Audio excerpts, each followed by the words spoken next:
of just such an eruption of the earth 1 million or more years ago was born Japan, land of the little people who grew to believe that in blood and iron lay the shortcut to greatness.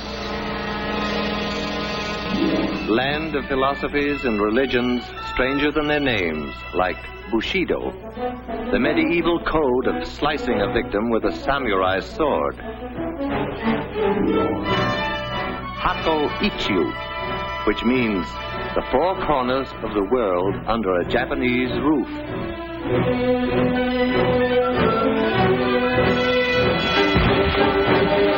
And Shinto, which assures its people that the answer to all things comes from the skies.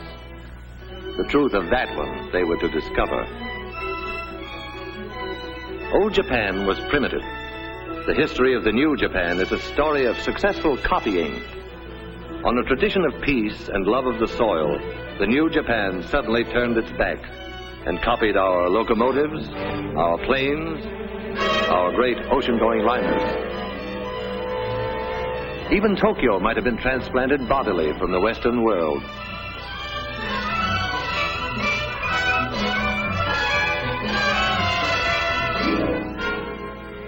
Japan's plans for world conquest were financed by the fine thread of an industrious caterpillar, woven into silk and stamped "Made in Japan" for its English-speaking customers.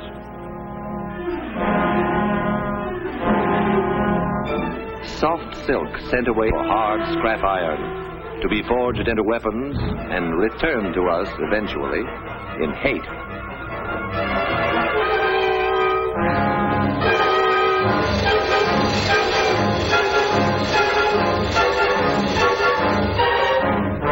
Made in Japan became a sentence of death.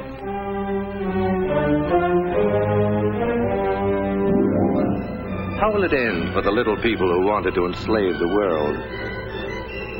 The answer to that was to come, like the answer to all things, from the skies. Only when it came, it was to be stamped, "Made in America," as it was, for instance, on Doolittle Day,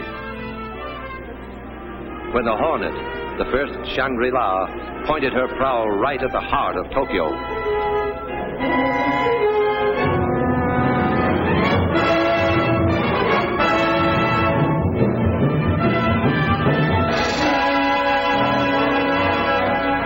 This was the first brief answer to Japan that came from the skies. It was not to be the last. General Doolittle vowed, "We're going back to Tokyo, and we shall go in full array and with mighty allies." A weapon was ready.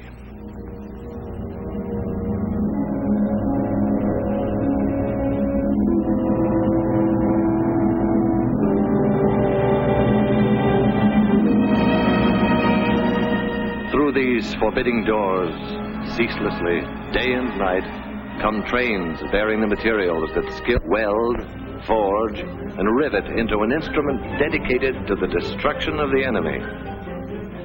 This is only one of many plants that one day appeared where just the day before, it seemed, was pasture land, or the place where they were building washing machines. When the workers reported for the first time, few of them guessed the exact nature of what they were building. They knew that a giant plane would result, but beyond that, it was largely conjecture. But then the day came, inevitably, when the pieces of their jigsaw began to fit together. The day when the mountains of material and the millions of man-hours all combined to confirm the assembly line rumor, the washroom gossip, and their honest-to-God American curiosity. They were building the mightiest aircraft in history. They were building a plane for the Army Air Forces that would reduce the huge fortresses and liberators to medium bombers. They were building the Boeing-designed B-29 Super Fortress. And this is how they built it. Enough aluminum is stored here to lay a silver carpet over every street in Tokyo. Aluminum sheet to be brought to life by these machines and the workers who operate them. They give it shape and personality. Their stamping machines, their presses, lathes and drills, coax it and pound it and pierce it into the multiple patterns prescribed in 50 tons of blueprints. It was bauxite a month ago, dead in the ground. Miners dug it out of the Arkansas hills. And then in some distant factory, bauxite came in at one end, an aluminum sheet rolled out the other.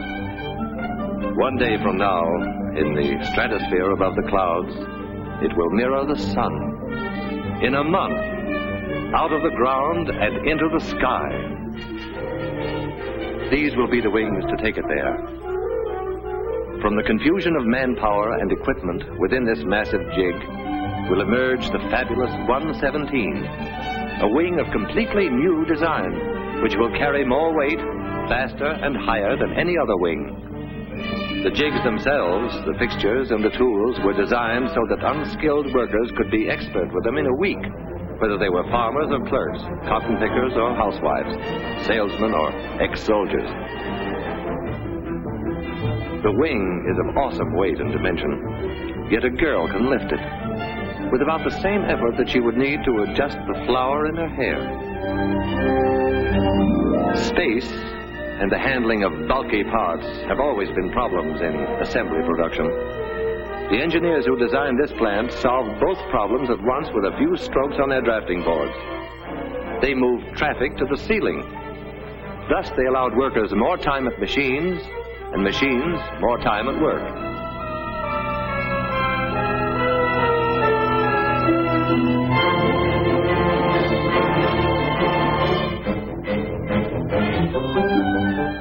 Here is the wing in a more advanced stage. If the workers imagined for a moment that they were in a shipyard, it would be understandable. The Mayflower was shorter from stem to stern than each of these wings from tip to tip. All the pilgrims who landed at Plymouth Rock could curl up within the gasoline compartments in the wing and sleep no less comfortably than on their long Atlantic crossing. Each of these nacelles will encase an engine of 2,200 horsepower, 4 of them harnessed to one superfortress, 8,800 horsepower. What does that mean? Horsepower means more than 300 miles an hour. Horsepower means flying high enough to see all the New England states at once. Horsepower means victory in the air. When these skeleton nose sections are enclosed in aluminum and glass, they will be the most comfortable cockpits a bomber ever had. The windows cannot cloud or frost. The pilot's instrument panel is less complex than the dashboard of an automobile.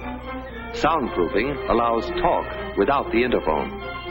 And because the entire compartment is a pressurized tank, the air remains practically constant from prairie level to the rarefied atmosphere over the Himalayas. Back of the control cabin is the huge center section. Here the wings will be set. Here the bomb bays will hold the greatest weight of death ever lifted into the skies. Toward the tail, another big pressurized chamber will house the rest of the crew, except the rear gunner, who has a cabin to himself. If in some stratospheric emergency a crew member must travel between front and rear pressurized compartments, he can slither through this connecting tunnel. An armor glass observation blister. Durable, crystal clear, eyes of every superfortress.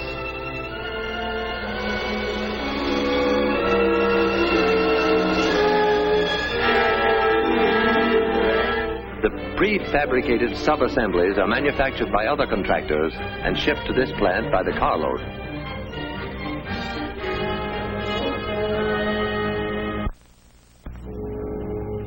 What has been shown here is being duplicated in plants all across the country. Identical miracles of modern machinery, nursed and tended and made productive by people who look and think like these people. The fair, the dark, people with deft hands and unblinking eyes, the strong with their willing muscles, and those less strong but as willing, the braided schoolgirls, the white-haired grandmothers, the old young, the young old, the little ones and the less little ones, working together in intimate harmony. Their product, death. Their goal, peace.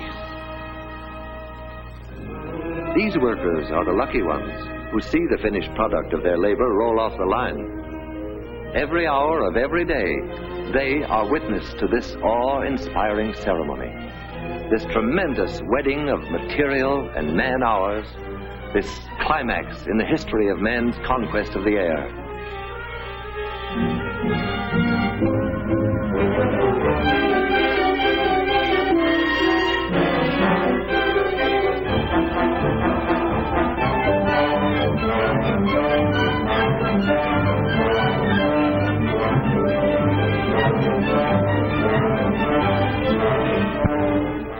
But what of the others who helped, however remotely, to create an aerial weapon they have never seen? The lumberjack who felled the trees that became the blueprints of the B-29. The bauxite miner in the Arkansas hills, and the miner of iron and coal. The builder of guns and engines and propellers. The grimy, sweating men who cast the cylinders and forged the crankshaft. The maker of tires, electrical equipment, instruments and safety wires, the citizens who paid for the superfortress with their purchases of war bonds. Theirs are isolated lines of effort, initiated all across the land and converging eventually beneath this vaulted roof. Here, the sum of their energies assumes shape and stature and meaning. Here is the final meeting of every effort and every part.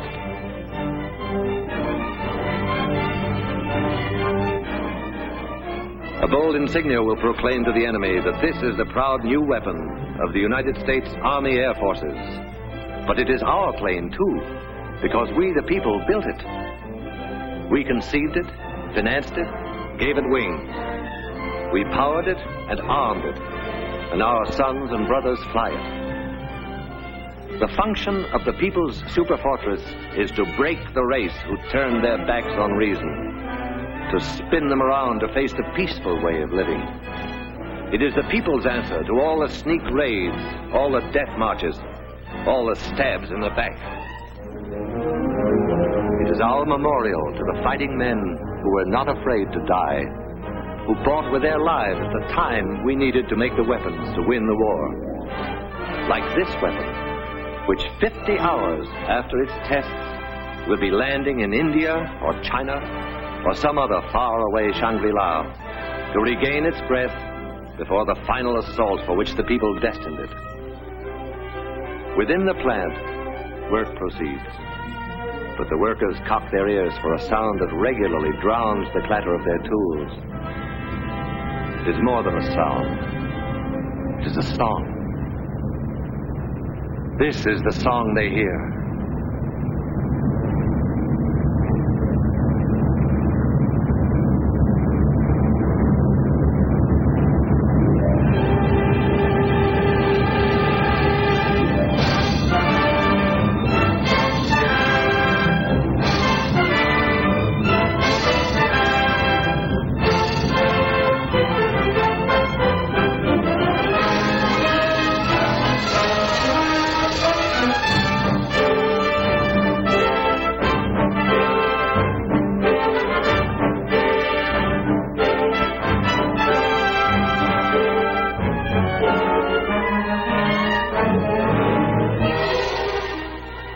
The story begins in 1939, when the far-sighted Army Air Forces said, "We want a plane for our defense that can fly a bomb load thousands of miles out to sea and return."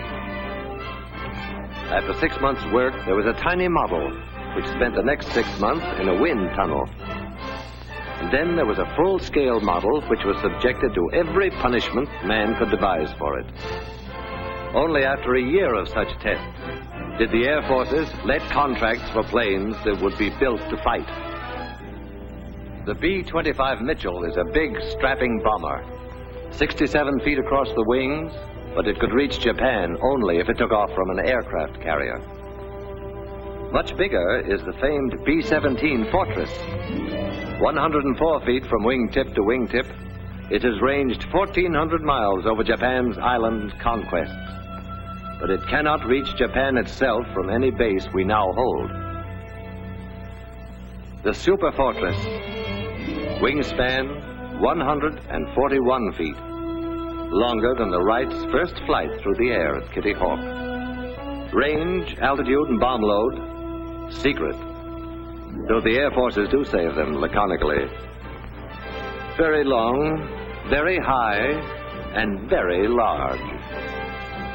Because it is a global bomber, around it has been built an entire new Air Force, the 20th. The 20th War Theater is the world itself. Its operations room is the war room of the Chiefs of Staff in Washington. Its planes will be treated as a major task force, in the same manner as a naval task force is directed against a specific objective. Watch it come in for a landing. A revolutionary set of flaps that constitutes nearly 1/5 of the wing area gives the ship a low landing speed and a shorter landing run than many a plane half its size.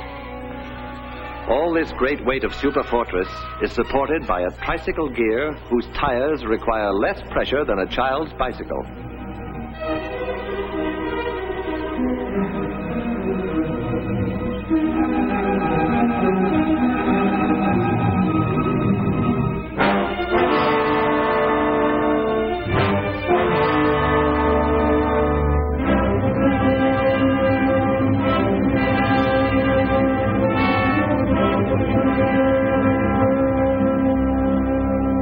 Somewhere in western China, 500,000 nameless people wrote their magnificent chapter in the saga of the superfortress.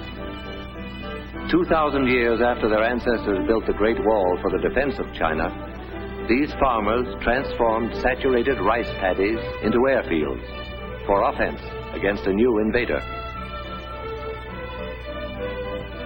They had no machinery as we know it, only their million hands and a searing memory of anguished years since Japan set out to annihilate them. Stone by stone, layer after layer, bound together not just with muddy water, but with the blood of their brothers who died under the samurai's sword. And soon there were runways to bear the weight of a whole fleet of superfortresses. Revenge for the nameless people was close at hand.